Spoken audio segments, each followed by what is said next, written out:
inside the corporate Arcadia. For this part, I'm going to read a passage that we've written on the work of Armin Linke and the interiors of the buildings that we've visited in the exhibition. We've entered many buildings like for banking headquarters, for KBC, ING, Belfius Bank, AG Fortis. We've entered most of the European institutions around the Schuman rond-point, and we've entered several Belgian ministries and administration offices, and even the formerly state-owned telecom company. Due to their sizes and presence in the city, all these buildings have a public dimension, while their inside is mostly inaccessible. They are highly secured, you need passes, you need authorizations, and even authorizations from the architects and the owners to take pictures on the inside. But still, even if they are very private, they represent the bodies of many public and private institutions that rule our lives as citizens. They are architecture through which these institutions literally get incorporated, they get embodied through these buildings. So, for us as curators, this photographic journey is a way to open up these buildings for the public through the eye of the artist. Armin Linke is not an architectural photographer, properly speaking. He portraits the environments in which social activities take place and are shaped in return. He directs the camera so as to disturb the way into which a building has been designed to be represented. Traces of human activity, of the building's everyday use, like the overlapping of different styles of furniture in ordinary meeting rooms, contribute to create a portrait of both the building and the institution, questioning at once the materiality and the social meaning. We didn't have many preconceived ideas before visiting these buildings, but we soon came to realize that the activities, that the content of such buildings exceed their social function.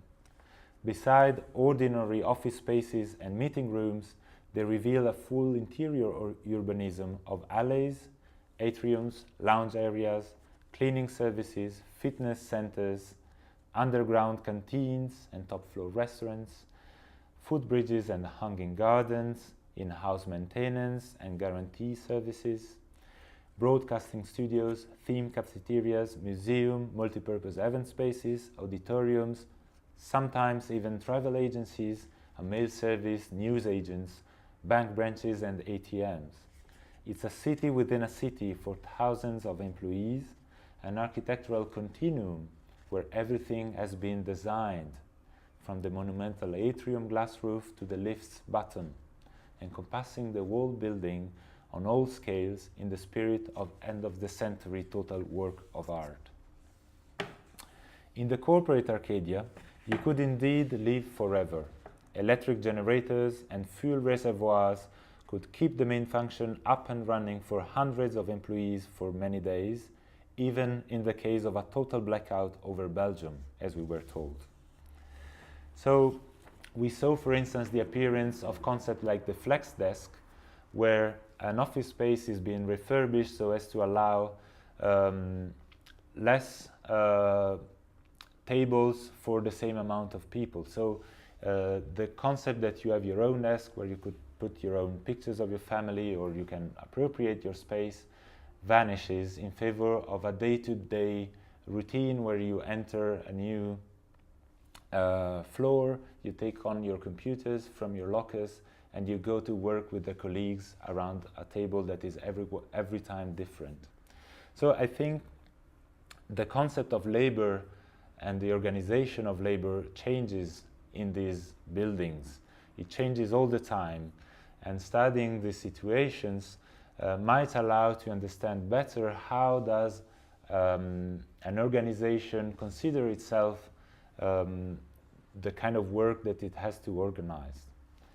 And sometimes a building, it is at odds with this new organization because the building is old.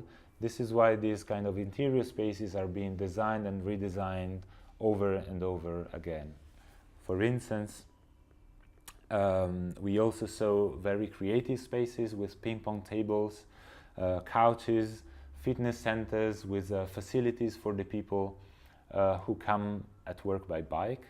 So as in a kind of a way that if the employees is fit and is happy, all the company resonates with it. And I think this is a new condition of work that was not the case 50 years ago when some of these buildings were designed. Thank you.